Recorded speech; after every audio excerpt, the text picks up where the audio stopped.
for joining this edition of Park Talk. I'm here with Jason Hastings and Henriett Novak, who live in Easton Park and own a business called Hastings and Novak. Hastings and Novak. Great. Thank you guys so much for being here today. Well, thank you for having us. Yes, Yeah. of course. So you live in Easton Park. Mm-hmm. Are you new to Easton Park, or have you been here for a while? Fairly new. Yeah, I mean, we're on year 2. So Okay. I guess we're new for Easton Park, but now we're becoming veterans because Yeah. a whole nother division is being built. So our area is What neighborhood are you in? Discovery. Nice. How do you like it? We love We it. love all. it. Yeah. Love the community. Yeah, Easton Park is special in that it is so community focused, and it seems like every time we talk to people about like what's your favorite thing about Easton Park, what comes out is community. Yeah. And it's been really fun to watch. Steve and I have been here since it's 6 years. I think this might be our 7th year. So it's been really fun to watch it go from what it was. And there's people who've been here longer, like the Bryant Park people are like OG Easton Park, you know? We moved into Nob Hill 7 years ago, and I remember we were walking our dogs over by where the food trucks are now. And we like crested the hill, and there were hundreds of like the little pipes of like the plumbing pipes. And we were like, oh, it was wild. And that was before CVS and before the school. And it's just been really fun to watch it grow. Where were you before Easton Park? We were in Los Angeles. Okay. But I'm originally a Texan. So Are you? I don't want to be judged. I know sometimes Okay. we get bad. I think it's great that people from California are moving to Texas. I think it's been really great, at least for Austin. Yeah. No one's mad at more business. No one's mad at more consumers. You know, I think that I understand why some like local Austinites are like, hey, Austin's changing, but everywhere's changing. Yeah, you know, it's okay. I love how you think. Yeah. Exactly. Yeah. I mean, well, what do you need to be mad at it and complain? Like I really, I've grown up here, and I love the progression and watching it grow. It's just been really, I think it's been exciting. And like you all, we're entrepreneurs, and I think most entrepreneurs aren't upset with a new group of people to service and to provide goods and services to. So I love it. So how was the transition from California to Austin? Like, honestly. Well, I mean, it was tough. It was tough because she was 9 months pregnant when we Yes. arrived. So- and What month did you arrive? We yes. July. We July. arrived at the very end of July 2 years ago, and that was when I arrived. That was the hottest day at that point in Austin ever. Perfect. And then 3 weeks later, Kingsley came, our daughter. yeah. Okay. So yes, it was challenging. I remember I was in LA because she got here first, flew Okay. here, and then I was road tripping it with the dog and some stuff, and Okay. I get a phone call, and I was just like, from her, and she's pissed. She's not happy. It's like Yeah. 105. She's 9 months pregnant. Oh, that's Yes, the but What are we doing? Also, I was looking at our house, and they were sucking the Oh air yeah, they did like out a of vacuum it. test So- to make sure it's sealed, so no so AC that didn't was help. on. Oh no. I'm in like 85-degree weather, palm tree still. I'm like, Right. No, it was 108 plus Yeah. plus the. And it's No air. humid. There's it's like a different level of like humidity here. In California, I don't care. Well, I say that. I guess I do care where you are, but Southern California, it's really hard to find bad weather. Yeah, it's like really even when pretty. it's hot, it's not that hot, and the wind, and it's Yeah. California, it's dry. Like Feels Palms, good. trees. yeah, the Mountains, palm trees. oceans. Yeah, the mountains, ocean. You got everything. Yeah. So you moved here in July, 9 months pregnant, and you said 3 weeks later you had your baby. Yes. And then did you like it more? Like, has it grown on you? Has Texas grown on you? Since or go ahead. No, I mean, it's fine. I mean, I'm from Texas, so Yeah. it's been a part of me for a long time. Yeah. For her, I think it was a little bit of a transition, and especially when we showed up and had a baby right away, and Yeah. you can't really do much in the first 4 or 6 months. So all we did was just have the AC blasting, see how hot it was outside, and have this new bundle of joy that we're trying to figure out. How do we not kill it? And Right. Keep it alive. yeah, keep it alive. Sorry, Yeah, it's a more positive way to look at keep it. it alive. But yeah, I mean, that's my Yes. answer. Yeah. And so you've been here now 2 years. Is it, do you miss California? Do you miss, do you like, I mean, are you guys putting roots down? We are working on it. Yeah, I mean, we definitely, it's a question we talk about all the time. Like, do we miss California? Yes, but I don't think we'd miss it with the current state it's in, especially having a kid. I mean, when we were babyless, working out there, I mean, it's a great place to be. Yeah. But like, it would be hard to be out there right now, which is why we came. Especially with having like a 2-year-old. Yeah. Like this, Austin just feels very safe, very clean, and right now the best place for our child. I love that. So when you're moving to Texas, I'm assuming you're Austin, Houston, Dallas, San Antonio. What landed you in Austin? I mean, I think it was just kind of so many people from the West Coast and even East Coast was coming to Austin. Right? Yeah. I mean, I grew up in Dallas. I think there's a little bit of not wanting to be that close to where I grew up. Sure. Family. So, Austin because we're in real estate, Austin had so much growth and things like that and opportunity. And then with our clients that we have over there, investments and stuff. So it all just kind of made sense to come to Austin. 2 years ago, real estate was wild in Austin. Oh, it was crazy. Is that another reason, that you chose Austin? Absolutely. So you do real estate for work, which is very exciting. And so you do residential and commercial? Mostly residential, but Okay. we do a little bit of commercial. In Los Angeles, we do commercial. A lot of your clients, since real estate's so relationship based and trust, trusting your clients and your clients trusting you, we would handle a lot of the commercial transactions. But here in Texas, we're pretty much strictly residential. Nice. I would imagine if you're in LA dealing with people who also have commercial needs, that's going to be a very high net worth individual. So talk me through that. Like, what has it been like working only in California, doing high net worth, helping with our commercial, helping with all of that, moving to Austin, building a new network, dealing mostly in residential? Like, what's been exciting about that?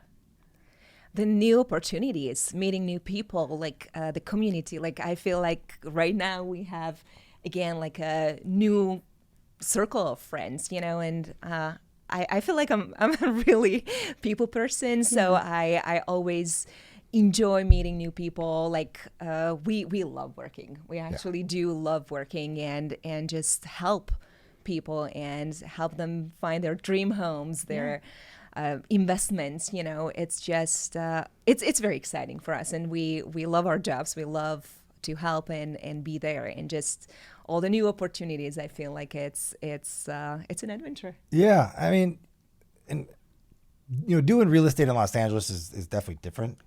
Sure. It's a whole different transaction process. Your clients have really unique needs to themselves Sure. that you don't necessarily have here in a good way. I think here is I like the transaction process a lot more. It's cleaner, it's simpler.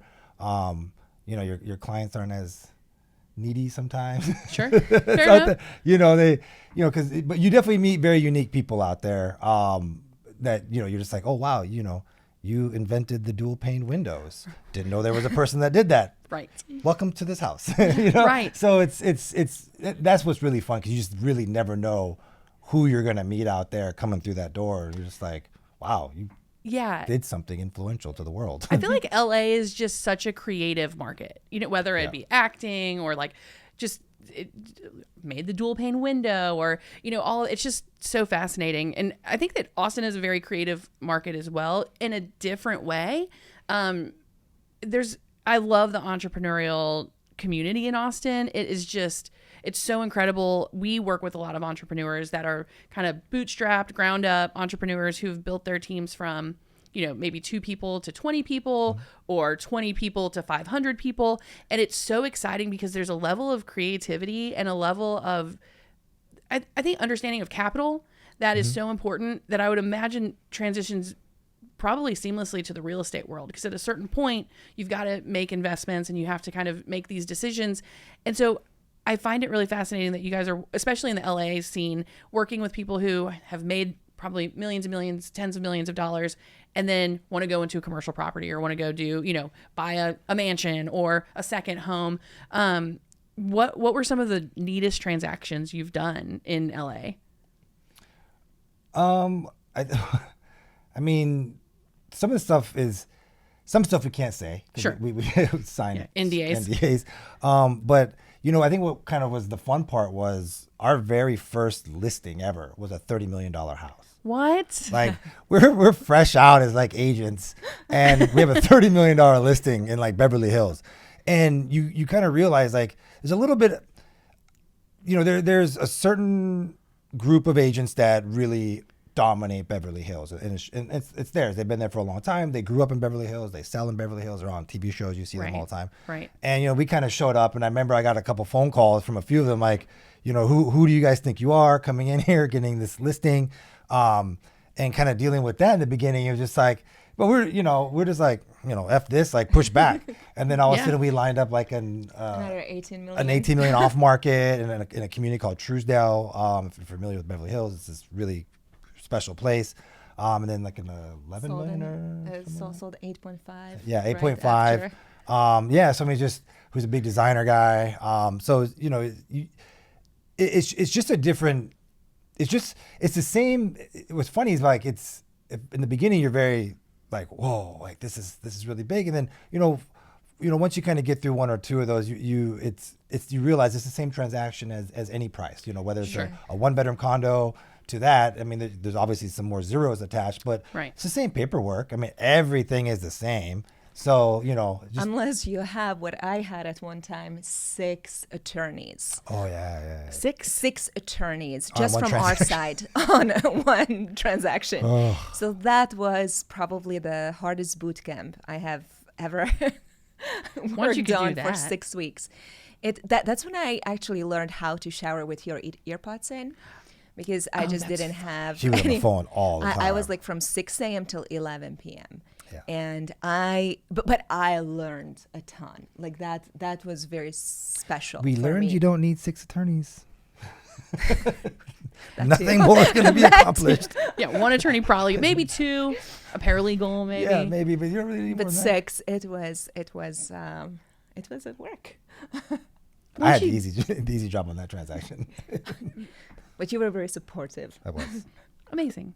And once you get through that, you're like, everything else is easy. Yeah. You feel like that. Yeah. In the moment, you're like, this is absolute hell. And then when you get through it, it's always fun to go through things like that, because in the moment, you're like, I don't know how I'm going to do this again today. Like, it's, what's coming up. You probably dread it when what the day is going to be. And then you get through it, and you're like, that was really fun. Yeah, we're looking back. Yeah, yes. Through it. Well, once you're through it. Yeah. And then you're like, oh, I could do that again, and then you get in another situation. Like, what did I do to myself again? We always talk about like, we need to appreciate the smoother transactions. Because those we take, I'm not saying granted, but those just feel like so natural. Yeah, that's how it should be. And then we are like, no, like we have to be so much more thankful and grateful for those. But I think that's why I like the transactions here, because it's, the stack of paperwork is very small. I mean, the stack of paperwork in California, I mean, it's. Because it's different by state. Yes. Yeah. So y'all, when you moved here, y'all both had to get licensed here also. Yep, fully licensed. Was it easier to get licensed in Texas than California? No. Really? Texas is the only state too. It makes it so. We're licensed with the National Association of Realtors. Everybody has to do that. And then you have the state exam, the state side. So California, Texas, whatever, any state you're in. And every other state accepts the national side that whatever state you originally got in. So when we did California, we got national and California. Texas is the only state that's like, nope, you got to take the national again. It's like, we haven't taken the test in like 8 years. I had to restudy the national just to pass. But if you were to go if you were to go anywhere else other we than would just Texas, have to do the state. Oh, that sounds like a real Texas thing to do. And then Texas, you have to renew every 2 years. California, other states every 4 years. So it's just, But it was harder. Like, I remember when we did our test in California, I barely spoke English, and it was like easy peasy. I just got through it. And for Texas, I was studying, and it was a hard test. And obviously I did it, but it's still, to me, it was just much harder. I mean, we probably came in with a little bit of an ego too, like, oh, we're selling house well. Yeah, we don't need to study. This is no big deal. Probably a little bit of that too. We never. Ego's healthy. Confidence. I know you speak lots of languages, and I want to talk about that in a little while. How did you? So you come to Austin. You're from Dallas. Mm-hmm. So, but did you have a network of people in Austin? Did you know anyone here? Nope. So what have y'all done to build your network? A kid. Yeah. Okay. Fair enough. That really helped. Parents. And his golfing. And little pickleball. Pickleball. And oddly enough, my ex-girlfriend. Oh, yes. Yeah. Actually, we love her. Sarah? Great. She loves her more than I do. Okay. That's great. No, we love her. And so She's amazing. So her husband's business partner lives out here. Okay. And we got to know, she introduced us, so we got to be friends with them, and they kind of introduced us to their friends and stuff like that. So that was actually kind of our very first friends. Yes. Yeah, Nice. when we first moved out here. Nice. So are you working with all kinds of people, I'm sure, but like what's the difference of working with someone who maybe they're buying their first house for the first time, someone who's, buying an investment property, or someone who's selling their home to get into a larger home? Like, talk me through each one of those transactions. We actually really enjoy working with newer buyers. Okay. I think because they seem to kind of, they want to know a lot of things. They have a lot of questions, and they're more appreciative of the work that, agents put in. Agents kind of, let's be honest, like, people look at agents as kind of like, used car salesmen or lower. Like, it just is the stereotype we have. So we try to break that as much as we can. We really actually enjoy working with newer buyers. Investment buyers, that's pretty easy. It's just a numbers game. If the numbers work, yes, cool. They've been through the transaction, DocuSign, just move on. Right. People who are, kind of getting a bigger house. It's an easy transaction. Yeah. Nice. But it's also rewarding. Like, I don't know. I just love our clients and how sweet they can be, and just that, usually when they just walk in, especially the first time home buyers, and now we're not talking about investments, they just feel it, and like having that smile, having that connection that they have towards that house. And I think probably one of our strengths is to really fight for our clients, to fight for a better price, to fight for getting better terms, or fighting for, like, I think one time from like 26 offers, our offer wasn't even the strongest, but because the agents knew us or knew of us, and the connection that we built with other agents, like, that helped us through. And I just know how happy we can make our clients. Well, that's kind of like, what we talk about even here in Easton Park. There's a lot of great real estate agents in the community. Right. I think we're probably agent number like 576, 577. Million? Yeah. But I think it's, people always ask us, like, how do we find agents? What should we do? How does this work? And at the end of the day, it's all in the same paperwork, right? So, but as a home owner or someone who purchases a house for the first time, it's your first large investment. Right. And, because there's so many great agents in the community, like, we always just recommend work with who you trust. Like, that's what's most important. Who you can really lean on. Because, everything's going to be financially, all those things are going to be exposed, and you need to trust that person, and you need to trust that they will take care of you through the transaction. In a community like Easton Park, whether we love it or not, the prices are kind of there. Like, it's this size house with, quad lot. This is kind of what they sell in, or a 50-foot or a 60-foot. This is kind of where your price range is. We can't really go outside of that. Box. Yeah. So it's just, we always just kind of say, like, just whoever you trust most. Like, that's what's the most important with part. whomever you connect. Yeah. It is a very intimate experience. Yeah. You're deep into financials and jobs, and it's an emotional purchase. Yeah. And Almost a therapist half the time. Yeah. Oh, I'm sure. Yeah. With husbands and wives, like, He's so good at it. are you Oh my gosh, like, he therapist is in another life? incredible, patient. I think, like, usually I'm the patient, but with work, he is like truly, like. We make a good team. Like, we both know our strengths and weaknesses, and we don't tread on each other's stuff. Like, she knows what I'm good at, I know what she's great at, and I don't even try, because I know it would just, why? She does it better.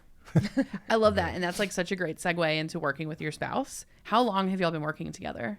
Over 8 years. Yeah. Over 8 years? Yeah.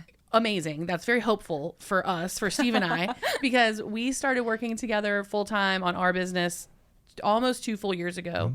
And it's better now. And it's always been good. It's always been good. But the first year was really, like what y'all just talked about, was you have to find your lane, you have to find your strengths, and you can't cross them because it's really hard to keep the personal out of business when you're working with your spouse. Of course.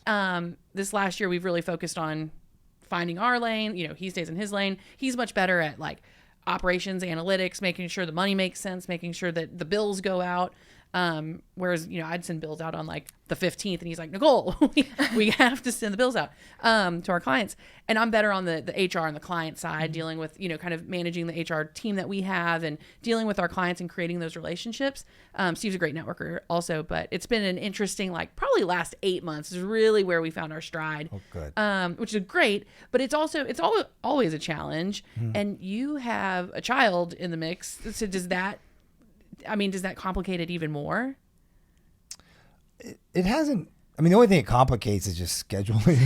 Sure. Being available. Because our daughter, obviously she comes first. But it's one of those, because people have asked us in the industry, and when we were in Los Angeles, and how do we do it? How do we work as a team? And in our office, we were actually kind of the first male-female team. Okay. And then happened to also be together. So. It's one of those things where money goes to the same bank account, right? So that's the end goal. We got to provide a great service, and in return, we're compensated, and it all goes to the same place. And I mean, there were so many times that we'd be showing properties, and an older gentleman who clearly is taking a liking to her. Sure. So here you are, sir. Let me open the door, sir. Here's some water, sir. And I'll be the assistant. I'll be whatever needs to be done. Yeah. And then vice versa. Yeah. If for whatever reason the agent or the client is feeling gravitating to me, she takes a step back. So I think we are very good at checking our ego. Yeah, I think that's a huge thing for us. And especially for a guy, and Jason is incredible at it. I mean, I got a big ego. But you can check it when it's needed. Well, like you said, the money goes to the same bank account. Yeah. However, we got to get it there. Whatever. So, I mean, for us, it's just, but yeah, I think that was just kind of, and fortunately, she talked about me being patient. She's very, very patient with me. I mean, there's, so many times that she could have fed into something that I was being whatever about. And it's a skill that not a lot of people have. And it's, so how did you learn that skill? Both of you. I think how should I say this? I think we were just so lucky that we found each other, because we work and live together like 24/7. And I can't imagine this with anyone else. Like, this would never work with any of my exes. With Jason, like, even if I go out with my girls by the second hour, I'm like, oh, I wish, be with Jason. Like, I don't know. The COVID, it was amazing in a sense that I got to spend like 24 hours with him.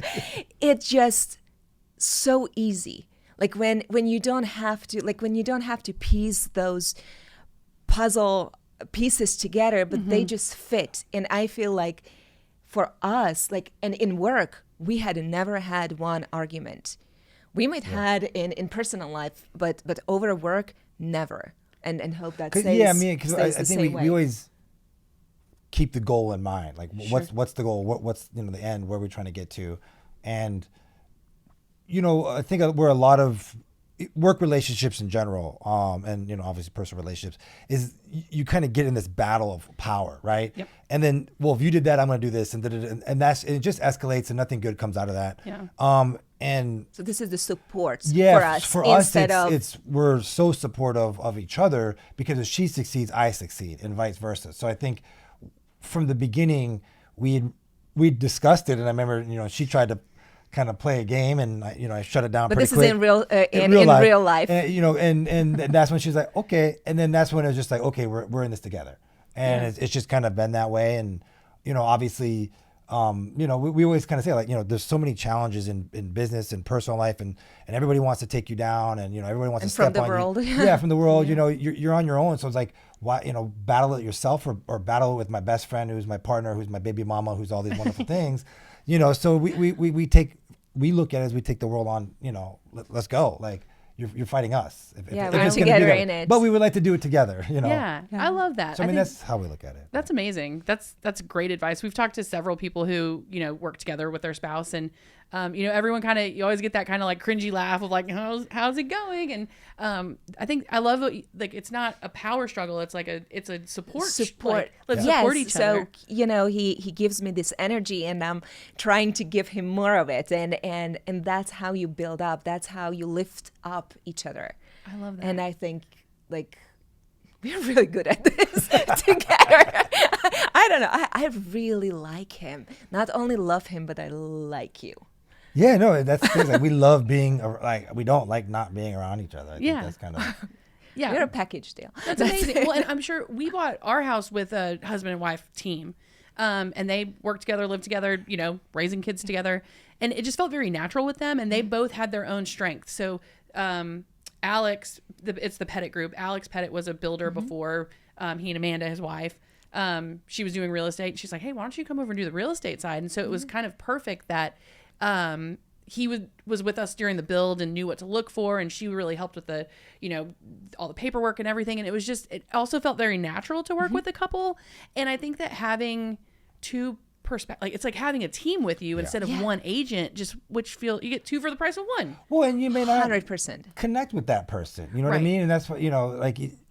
Not that person's a bad person, just for whatever reason you're not vibing with them. But we may not vibe, but you may love talking to her. Right. And Steven and I may be great. So it's just it just there's a comfort that comes with that. I think. Absolutely. And you become friends with your Oh yeah, we're friends with all our clients. It's like we've gone to concerts with them, we've hung out with them, they've come to our show. Like they're just amazing people, and it becomes this very like there's like a loyalty to it, and when we moved to Easton Park, there are a lot of real estate agents, and they're like, well, now we're friends, you can work with us. And we're just like, I think this is an ironclad relationship. Yeah, it needs to be. Like, why start over, unless there's something really weird happened. And I'm sure it is like therapy. And I'm sure y'all see some crazy stuff too, just like walking into like open house. I mean, all kinds of stuff. I mean, we're in HR. Listen, we see some real crazy stuff too. But like, I don't know if y'all walked in on some weird stuff. I mean, our lips are sealed. Okay. I love that.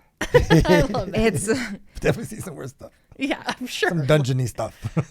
Yeah, like you see there's so many videos and TikToks and stuff out there where they're like, look at this house that's like for sale on like Redfin or Zillow or something, and it's just like you flip through the pictures and it's like people have done weird things in their home. Yeah, and that's where you gotta learn too, is like she sometimes has strong opinions of certain houses. Oh, and I'm like, well, but you're not the one who's moving into it, So, I think in the beginning of our career, we what we thought maybe this would be a disastrous house. Who would ever want it? And all of a sudden, it has 5 or 10 offers. So it's like, okay, our opinions don't necessarily. We're not here to share our taste. We're here to make sure the house is great. This, that, and the other. They love it. But yeah, we definitely. I mean, my favorite stuff though to see is like. I like seeing original stuff, like things that like from like the 60s or 70s that was really unique that you don't see today in a lot of properties. So for me, I like seeing that stuff. But yeah, there's some freaky stuff you see it for sure. I'm sure. It's got to be hard to. I guess that's another. You got to check your ego of like, I would never live in this home, and your client's like, oh my god, I love it. You're like, I do too. It's perfect. Are there situations where you help in where maybe you walk into a home from the 60s or the 70s that's has the shag carpet and the brick planters inside, and say, okay, do you want to keep it like this, or do you help people come up with like budgets to what is it going to take to make this look more modern? Absolutely. Yeah, I mean, I think that's kind of something that I do more for our clients. Yeah, I mean, we'll help with the design process and stuff like that. Kind of what's trending, where. Because there's certain things that are trending, and then there's certain things that we know kind of will always be nice in a property. So we really try, at least for our clients to let them know, like, this is a choice that may not be a positive choice 5 years from now. Sure. The style is changing and stuff like that. Do have a little bit of, investment, house flipping, renovation type background. Sure. So. I do kind of get involved in that more. We're actually dealing with that with Trent in Los Angeles, a client of ours. He's one of our flipper clients, and every house that we've done, sold, and he's bought through us. I've actually been the one that designs it. So Nice. yeah, we were actually just doing FaceTiming with some flooring the other day. That's fun stuff. Yeah, I mean, I'm trying to get him to do some herringbone flooring. Cool. That's really cool. And so, and you're looking at that if he's flipping homes, so you're looking at it from like an investment. Yeah, point, 100%. like saying, okay, what is going to be, I guess, appealing to the vast majority of people who are going to come in and try to buy. Yeah, and I mean, especially like, you know, this client, he's specifically in Los Angeles. Sure. And, you know, which is kind of nice for us here. And I do feel that LA is kind of leading the way in what's the style and the trends for homes and stuff like that. So we kind of get exposed to things first out there, and then we can bring them here, and then you'll see it like a year or two later. So it you know, kind of makes us look like geniuses when it's just like, you're like, this is what we did over there. Like, this was this in every house over there. outdated in California. Yeah. But But it, you know, it works, and you know, so I think it's kind of nice. that's amazing. Do you, as far as like your type of clients, like I know you like working with the new buyers, but so you're working with like people who flip homes, helping with design, helping with what other kind of clients are you helping with? Celebrity clients, athletes. Yeah. Our Rolodex of clients is very broad, but I mean, that's just kind of Tech. a lot of tech. Lots of tech. Yeah, I was actually one of the agents on moving all these Oculus Facebook guys from the Bay, San Fran, down to LA. They were trying to build something called Silicon Beach, which out in Venice with all the tech, and like Cool. and COVID pretty much kind of shut it down. But Oh man. yeah, so I was in with those guys for a while, and yeah, I mean, a little bit of everything. I mean, Friends, lots of friends. yeah, lots of. I mean, that's the thing is LA, because you know, you were in LA for 10 years. I was there for 21. And I think that was kind of also what helped our business was our friends, as they grew, we grew with them. Yeah. You know what I mean? Like they're in whatever fields they were in, what professions, you know, success is happening. We were having success in real estate. So it just kind of was a natural team, I guess. And that really kind of elevated I think our real estate in Los Angeles. Yeah. That's amazing. And I think that it's I can't wait to introduce you guys to so many people in our network, because I felt like this the other day. We had a happy hour with a group of guys.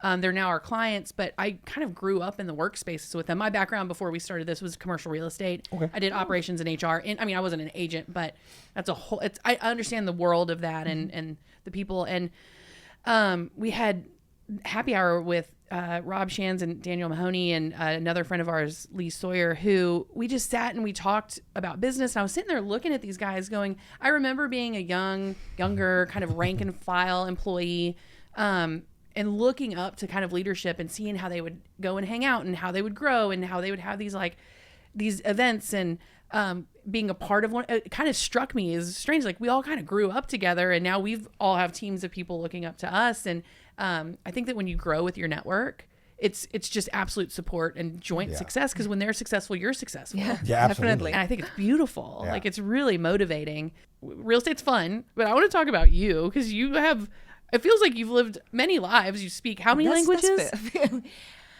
Well, I will say right now I speak 4, but I am working on 6. So let's just do that. Tell me more about that. So no, my first language is Hungarian, but I was born in Czechoslovakia, so I speak Slovakian and Czech. Then I was studying Italian, but now my English is much better than that. And I'm kind of like forgetting my Italian, but now I'm learning Spanish. So that's how it comes. How many languages do you speak? 2. English and a language of love. Oh my That's super cheesy. That's amazing. So when you get I love it though. He never did that. Okay. But it was funny when we first met. that was funny. When we first met, she didn't speak very good English. Okay. And so like I never knew what she was saying. And she would always like call me. I was just like, I don't understand what this girl's saying. And then, you know. No, I like texting back then too. But it was great because like, you know, I didn't realize how many opinions she had once her English got better. I'm just kidding again. But that's true. How did y'all meet? Just mutual friends. Yeah. Okay. Yeah. But we were only friends for 3 years. Okay. So it was, we started that way and then we blossomed. I knew where my end goal was. Okay. Just had to get there. That's so, fair. Yeah. That's good. You got to work for the things you love. Yeah, absolutely. That's amazing. So is language just a passion of yours or? Oh, I don't think actually I'm that good at languages. I don't think Great at I was just going to say you speak. Yeah, but because I was 6. no, but I was exposed to that. I actually don't think I'm that natural in Okay. languages. Like I have an accent. It would be very hard or almost impossible for me to get rid of it. Obviously, if I will put more time to it, then it would be different. But I just feel I am actually really not natural at it. I just got very lucky that I was exposed to these languages. I love that. And how often are you speaking other languages? I mean, So I speak Hungarian with with our daughter. Oh, sure. I cannot really talk to her in any other language because this is my own language. This is, this is just a bond. Like, yes, I cannot do it any other way. And I speak with my mom every single day. So Okay. that's Hungarian. And occasionally I speak Slovakian, Czech, not really. Italian, not anymore. Spanish, I'm trying here and there, especially when we go to vacation in Cancun. Oh, sure. or Yeah. somewhere. So that's it. But every day it's 2 languages at least. I mean, she only talks to our daughter in Hungarian. That's amazing. Yeah. Nothing else. So I'm the one who's Teaching her giving her English. English. Yeah. But what a great gift y'all are giving your daughter because, like you said, you were exposed to it and it's just natural. Yeah. I was never exposed to my father speaks fluent Spanish, never talked to me as a kid in Spanish. I can't, my 3 brothers can't speak Spanish. And I'm like, Dad, what were you doing? That would have been such a great skill Yeah. to have. Like, and their isn't it easier for children to pick up multiple languages? They Well, are and my just mom speaks to her incredible. in Mandarin, so she's What? 2 years old, so Yeah. she can count to 10 in Mandarin, English, and Hungarian.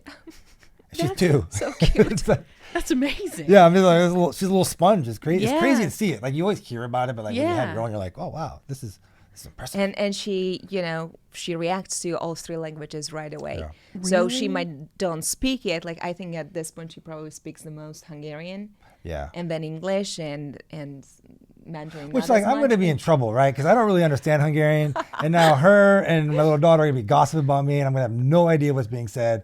They're gonna look at me and We will never. I'm glad you said that because I was thinking that when I'm you like were saying that. I Google was like, Translator, like what's happening on the time, Yes. all the time. Which is how I talk to her dad. oh, that's amazing. Where are your parents? So my parents are actually in Slovakia, Okay. and my brother, he lives in Hungary. Amazing. Do you Yeah. visit often? We were just there this. We were there this May, May, yeah. almost the Nice. entire May. Yeah. Nice. That's great. And you also were an actress. Yes. Tell me about that. I mean, that's my utter love. That's her number one. Okay. No, number 1 is Kingsley. Okay. Number 2 and number 3 would be I'm acting. tied. Her passion is acting. Yes, my passion. But I feel like it's just, you're just so connected to yourself and to the entire world in the same time when you're acting. It's something that just comes from you. Like you feel it. You transform. You feel the closest to yourself. Like I don't know. It's beautiful. That's amazing. Is that why you spent so much time in LA? That's why I originally moved to LA. Yes. Okay. Yes. And before LA, where were you? I was in Hungary Okay. prior to that, and yes, because I went to high school to Hungary. Okay. So and then my university, and that's where I was working in Hungary. Nice. And then you moved to the States? To or to California? To California, yes. Nice. And so I guess culturally, obviously it's going to be very different, but like what are the, tell me about that. I'm just very fascinated.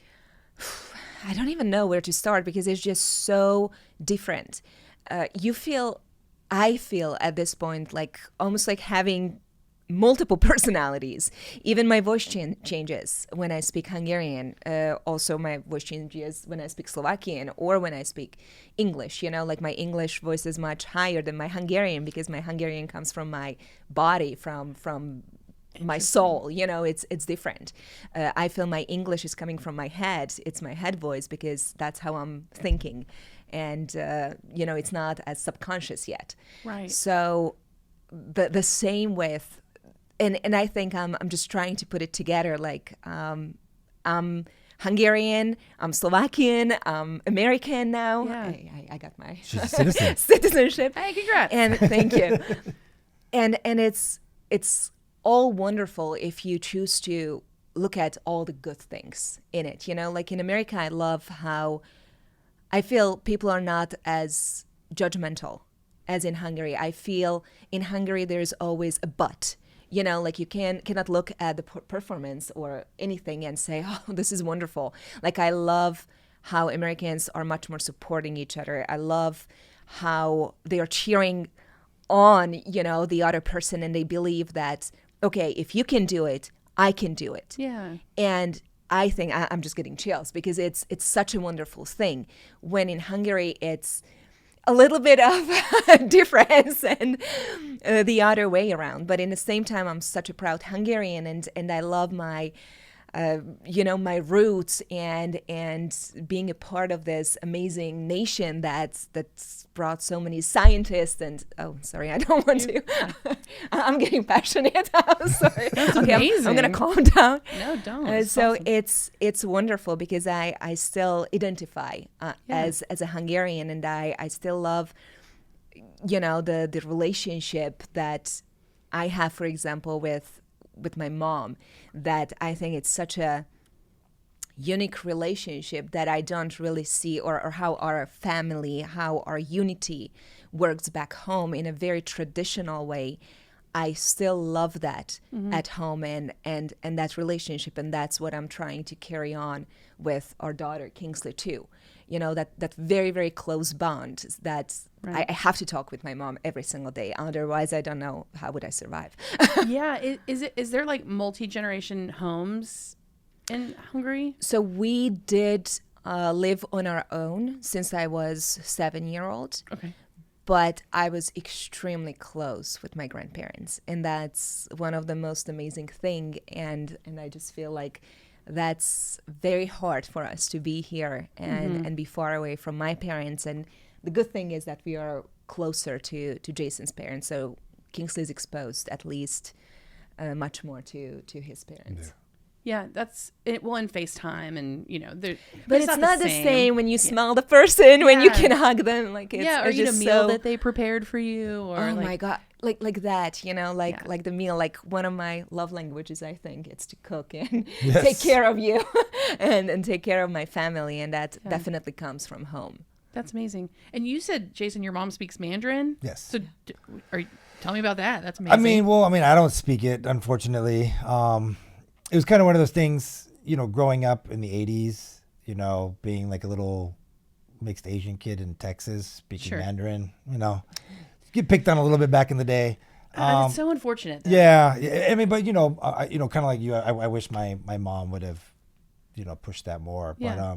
But, I mean, you know, my family's history is similar. Like, we're very close, but it's just me, my mom, my dad, and my sister. Like, our relatives and stuff like that we're not as close with, so it's just kind of just us four and my sister's kids and stuff like that. But I mean, but you know, going back to her, like when we were in Hungary, it was really fun, you know. I mean, to because you see the closeness and the love that they have, and you know, I think we don't go back enough. So I think now that Kingsley's a little older, I mean, when we flew there, she was like 17 months old.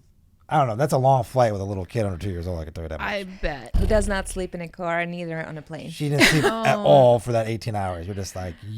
But she was amazing. She only cried 3 times, and the longest cry was 2 minutes. Okay. So I think we do have the best daughter, though. I have to say, like, amazing. And I'm not biased, but she is much better than a dream. Like, you cannot dream... I'm getting emotional, but you really cannot dream. She's not biased at all I can on tell. our child. Of course. It's incredible. That's amazing. Steve and I don't have children, but we have 3 nephews now that one's 3 months, so he's not super fun yet, but the other 2 are 2 and 4, and they've been spending a lot of time with us. They have their own room. They have bunk beds here. They've got it's like, it is a special, like they're just little... Well, Briggs is 4. He's a perfect, sweet baby angel. Sutton is 2, and he's a terrorist, but he's like, he's so fun. And we love having him. And it's a different, like, energy that kiddos bring. And kind of view of the world, and everything else kind of melts away because you're totally Yeah. focused on keeping them alive, and which is a huge responsibility because that would be terrible. But it's moving for sure. Yeah. It doesn't make me want to have children, but we love having them every other weekend, and it's a lot of fun. She's already talking about number 2 for us. Yes. He wants it too. He just doesn't know it yet. Yeah, seems like he really does. When she goes to school, that's going to be amazing. The dual language, or I guess tri-language that she can speak. And they teach Spanish in the Yeah, school. we too, are. right? And she's taking actually Spanish classes already, but Oh, she is? yes, I'm taking her. She's got her She and have everything. 4 languages by the time she's like 6. I hope so. That's amazing. Because it's easy. Right now it's know. easy. She doesn't know. She just, she's learning it Yeah. while playing. I know how hard is it to start to learn from zero a new language. Like I did that when I was 26-year-old, and it's very hard. I took sign language for my foreign language, because it worked. Because I was like, I took Spanish in high school, and it was just sheer memorization to get through the test. Like I couldn't. And that's why I was so mad at my dad, because he'd be like, "Here, let me help you," and I was like, "You should help me when I was like 18 months old, not at 17 years old." But yeah, language is hard. It's really hard, and people have tried to solve it. Right? The Rosetta Stone was one, and then the and all of these like learn a new language on this app, and it's like it's not that easy. It's so hard. No. I can't even imagine.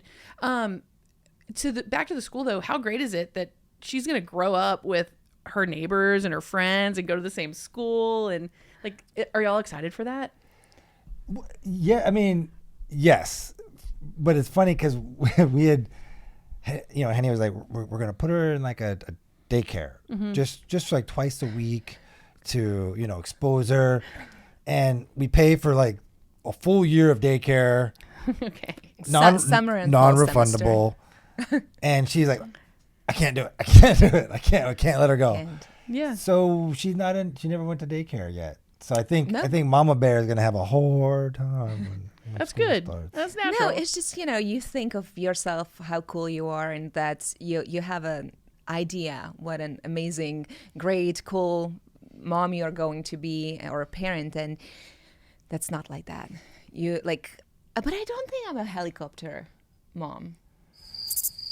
No. Maybe just a chopper. From a distance. No, it's so much fun to have her around. And I know that once she has to go to school, I'm not going to be able to be there every single moment. So why not to use this? And we are so fortunate because we can work most of the time from home. We're both, like she's with us, like with both of us, and we can cover for each other. So why to put her to school right now when we don't have to? Like, we are fortunate not to do it. So we are just trying to juice out every single moment we can with That's her. amazing. Yeah, I totally get it. And that's why you need to have another baby, so that when she goes to school, then you have a little life at home. Another one. I like the strategy. I see it. you. Yeah, Thank you. It's a good plan. Yeah, this has been fun. Are you guys still good on time? Yeah. You've done more than 700 episodes of one specific show. Of one specific show, yes. What? Tell me about this.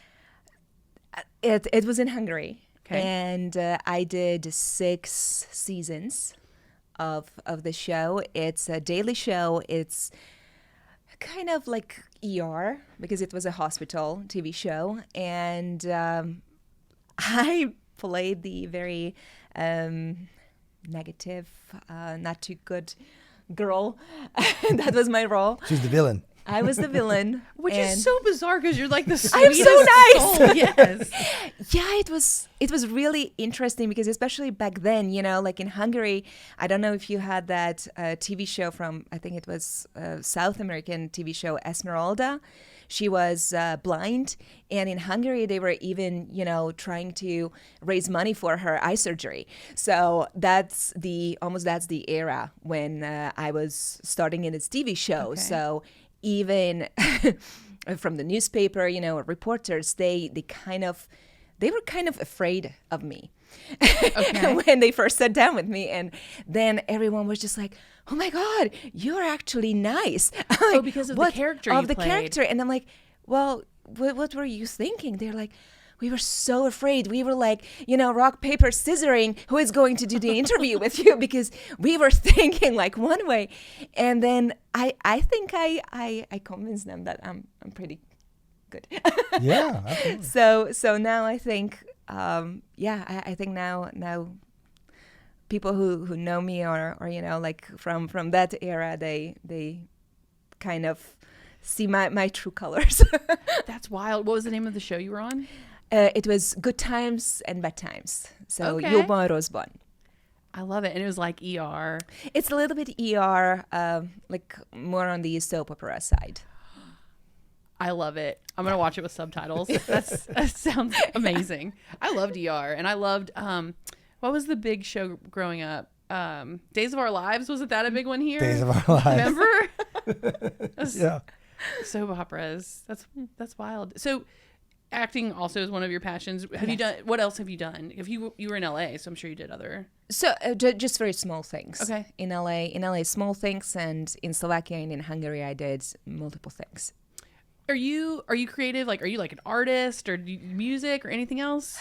Because I feel like, Well, She's a really good art drawer, like artist. But I went to school for that. So I can actually teach little kids up till 10-year-old how to draw, but I'm just so slow. Like I'm not, and I'm not as, like, I think actually Jason is much more creative than I am. I'm more like, once I see it, I can, like work with it. But I think between two of us, Jason is even more creative. Once I have my papers, and obviously improvising is pretty good too, but I love to have, a schedule. I love to have a script. I love to know where is the camera. I love to know my cues, and then I can be free and let it go and then act. But Jason is just so much more creative. I think, like, he is having these amazing ideas that my only job is to support. amazing. What kind of ideas do you have? Oh, I don't know. Okay. Fair enough. Like, She's my instrument, fair enough. Muse. my vessel. The vessel for creativity. That's amazing. It's really cool because you're good. How long have you've been together? How long? Like as a couple? 10 years. Yeah. Amazing. It's so fun that you're like that you still like that you have this. Like, it's amazing. Oh yeah. I mean, we really like each other. Like, We do laugh and have a lot of fun. I think. Oh, real quick. The real funny thing when we first started dating. Okay. Right. So, because she's still fairly new to the United States. I remember one day she came home and she's like, "Oh my gosh, babe, I got the best thing. You have to try. You have to try it. I bought a bunch of it." I'm like, "Okay, what is it? What is it?" She's like, "Have you heard of this thing called Pop-Tarts?" She's like, "Oh my God." Like, I'm familiar. I was like, "I know a Pop-Tart or two, yeah." Yeah, I've seen a Pop-Tart or two in my day. Well, obviously, he had to show me lots of things, Like in soft America. pretzels. She so- didn't know what that was. She's like, Oh. "What is this?" Like, so like that was also in the beginning was really fun because you don't realize like how different the cultures Yeah. are and what we've been exposed to and what they've been exposed to and stuff like that. And but some of the things that I thought was like funny jokes, she's just like, "Huh?" And I'm like, "Oh yeah, you didn't live here." A Never little pop mind." culture. Yeah. goes- Oops. No, I'm good from 2011 or 2013 and up. Underneath that, I'm like, huh? She used to not know why. Not James Earl Jones, but what's his name? Voice. Oh, Morgan Freeman. Morgan Freeman. Okay. She never knew why we liked it so much, and she's like, "That's what he sounds like," because everything is dubbed over there. Yes. Right. So she So was every like, oh my God, Liam Neeson. Also, Okay. wow, like that's something special. Like I love it. That's amazing. That would be so fun. So I have to go back to the Pop-Tart thing. Yes. What's your favorite flavor of Pop-Tart? Cinnamon. Really? Love it. Okay. That's an interesting. I like the just strawberry with the frosting. Because you are fruity. Okay. I mean, not fruity, but you like fruity stuff. Yeah, I do. That's like Jason. Okay. I like the heavy. Like I'm a chocolate caramel tiramisu Nutella girl. Okay. Yeah. That makes sense then. Yeah. There's a podcast that we watch called The Basement Yard. I don't know if you've seen it. It's hilarious. It's these two best friends from New York. And it's funny that you brought up Pop-Tarts, because I was just watching it this morning. And he was like, Joey, what's your favorite kind of Pop-Tart? And he's like, and he says, he's like, strawberry with the he's like, well, that's so basic. And he's like, do you want me to get really involved? He's like, back in like 2003 when the Superman or the Spider-Man Pop-Tart came out, and it was wild berry with blue and purple. And like, can you picture that one in your head? And he was like, is that what you wanted to hear? And the guy, his buddy was like, yeah, I wanted you to be creative. And like, it's like, interesting. So he brought up the Pop-Tarts. I have a smaller story of when Steve moved here that is in no way near this, but it's like kind of tangential. Steve moved here from Telluride, Colorado to be with me. I finally convinced him he was never going to move here. And we were living in New Braunfels, which is like 45 minutes south of here. And I was working. He was looking for a job because he had just moved. And he came home one day and he was like, I found the greatest restaurant. It is over by the movie theater. It's the best Mexican food I've ever had. And I was like, Mamacita's? Because that's what it was at the time. And he was like, no. And he's like, it was pink. And I was like, I have no idea what you're talking about. Like, the best Mexican food So he's like, no, I'm gonna take you to dinner. So we go and we pull up.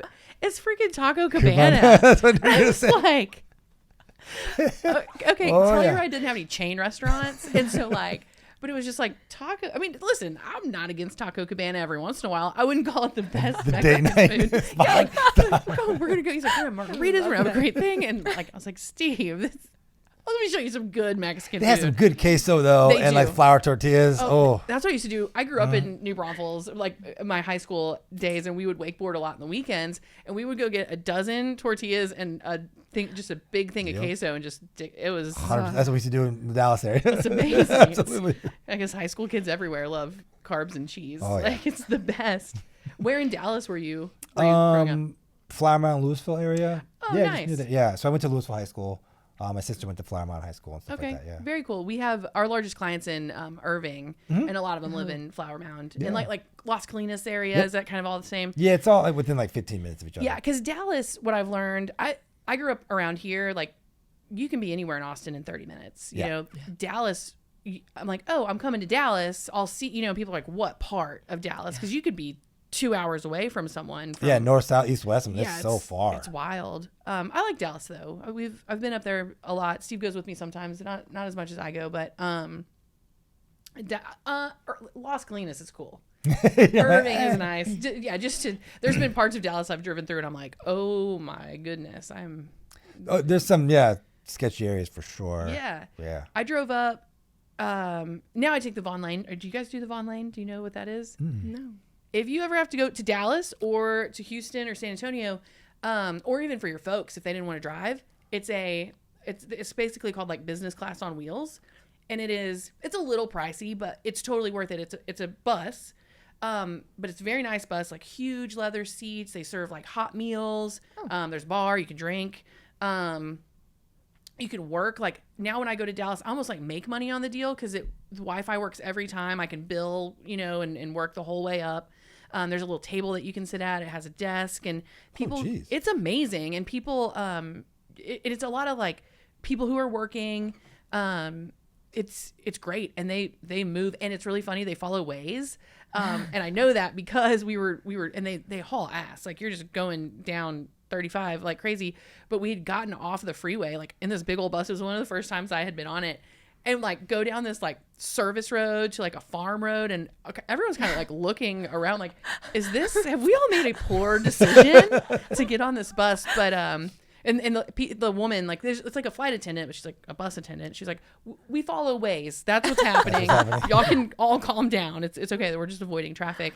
But it's great. It's great. And it's very comfortable. It's always very quiet. So if your folks don't want to drive, they pick you up, at like Dallas Love Field. There's a DoubleTree right by the airport. It picks you up everywhere. They pick you up at a nice, decent hotel with a bar and a restaurant, and they drop you off at a decent hotel, a bar and a restaurant. So here in Austin, they pick up and drop off at over on Barton Springs, the Hyatt Regency. Okay.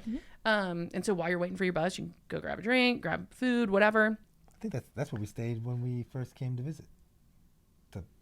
Yes. Easton Park yes. was the high. Yes. Yeah. Yes. Yeah, we we go and you True. see up. Yeah, the- we stayed. yeah, yeah. So it's great, and then they go to. We took the bus to Houston for an event we went to, and we usually just stay at the hotel that it drops you off at because Yeah, it's perfect. great. So So good. check it out for your parents if they don't want to drive, or if you guys are going That's up a to very good Dallas. idea. That's a good idea. Yeah. And then just Uber, which Well, we go to Houston too for a little bit of work. So yeah, it's great. I mean, to be very, it's still a bus, like Yeah, but I mean, Yeah.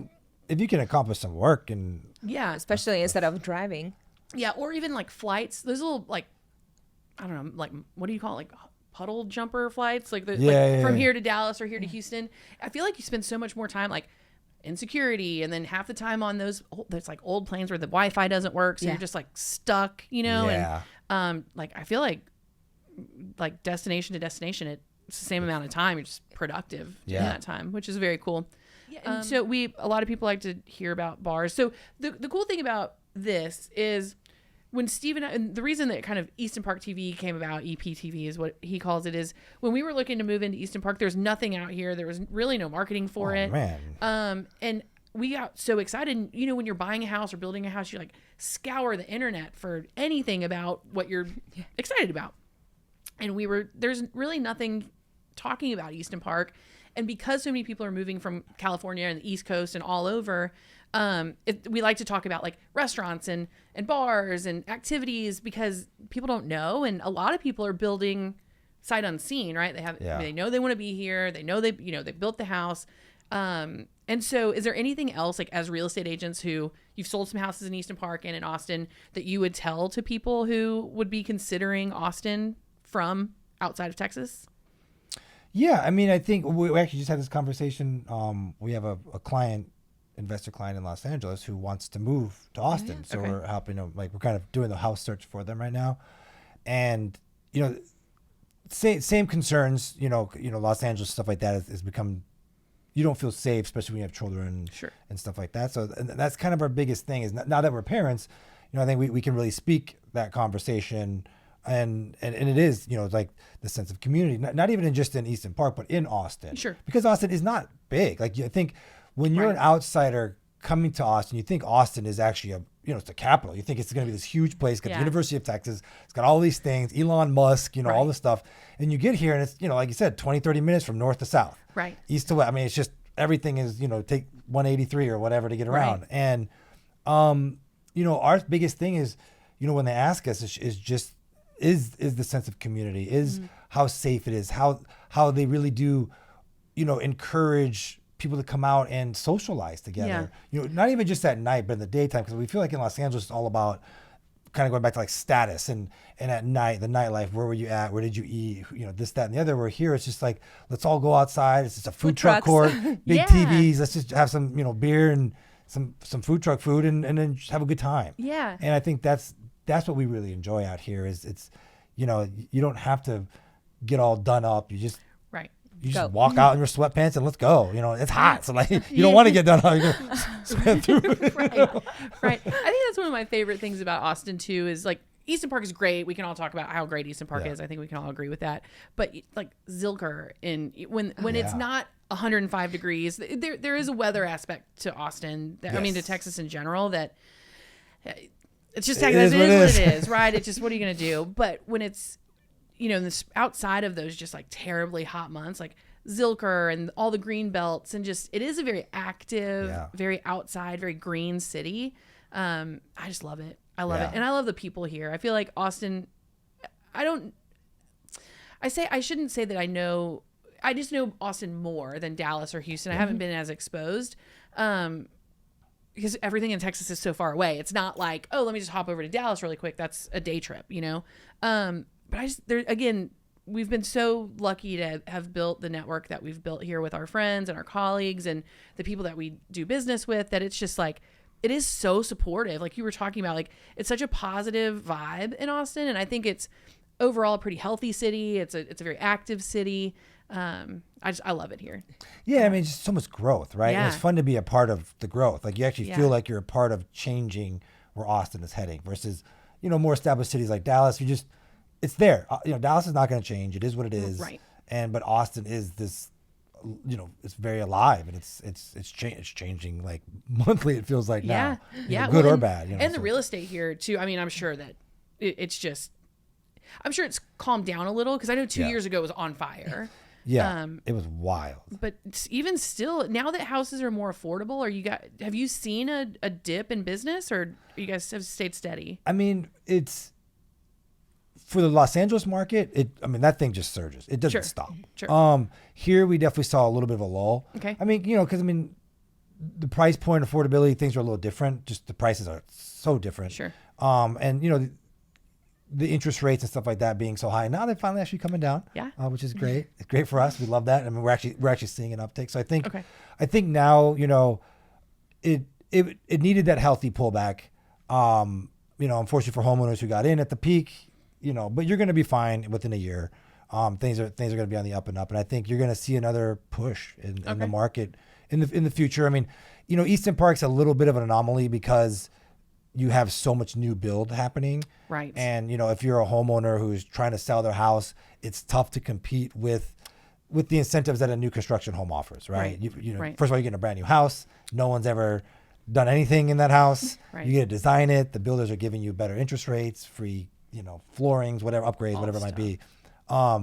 But for us, because we also we're going to invest in flip houses out here, and we've kind of put that on hold just because we don't want to compete with new builders. But I think come next spring is when we're really seeing another push because, not to be super real estate agent guy, but like another half a percent coming down. And then next year you're looking at like probably 4 more reductions. So I think you'll see interest rates in the low fives, mid to low fives. Amazing. So, which is where things were pre-COVID. You know what I Right. mean? Everyone just got so spoiled. Yeah. During COVID. We refinanced. There's so many people that got so lucky during COVID. We didn't get as lucky as some of our friends. We refinanced, and our rate is, I don't even know, it's below 3, maybe even half 2. So, but we're not going to leave this loan. Like, it feels like free money almost. Yeah. But there's a lot of people, we call it the Easton Park Shuffle, that like bought either in Bryant Park or Nob Hill and have either, for whatever reason, started making more money, had a family, needed a bigger house, bought, and there was like a period of a couple of months, and Steve could probably explain this better, where they were able to sell their home to people who were coming from California paying cash way over what asking price was, build a house, get that super low interest rate, put all that money in. Like, I mean, talk about a deal. Yeah. Like, it's been really fun to, I don't know, fun for us. We were kind of like, we missed it a little. No, we missed it a lot. We are fortunate because we were able to lock in our build price. So the market kept going probably for another 8 months. So we were in a better situation, but I know, unfortunately some people are underwater. And I know some of the builders here were like adding an extra premium price on like whatever price you agreed upon. They're like another $40,000, $50,000. Right. And then now the builder has kind of undercut them. You're just like, ooh, that's dirty business. It feels like dirty business. And that was also, wasn't there there was like a plywood shortage during COVID for a while, we were really worried when COVID happened, because it was the first couple of years of Easton Park. There was like Paul Cardenas is now our community director. There was Colette Cosby, she was amazing. And Steve made the joke that we were like her little Sims. Like, she would do all these little activations, and then we would all come and, play around and do whatever it was that she'd planned for us to do, and everyone would go home. And then that stopped with COVID. And it was like, are we going to be an episode of like Arrested Development? Like, we saw the pipes going up and houses started getting built, and then there's no more plywood.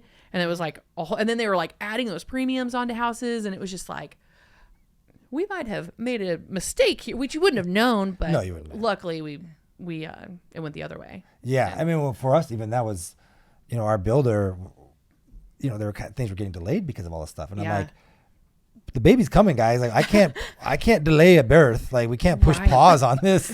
Like, hold, please. Get it going, get it finished. Yeah. So, the realtor side had to kind of come out and, I had to let them know. Like, and fortunately, we were very fortunate. We were happy with our builders. They got it done. And, amazing. There was some quality control issues, but they immediately handled it when we brought them up. So we know some other people have had a little more difficulties with Who was your builder? We had Brookfield. Oh, awesome. I've heard great things. Yeah.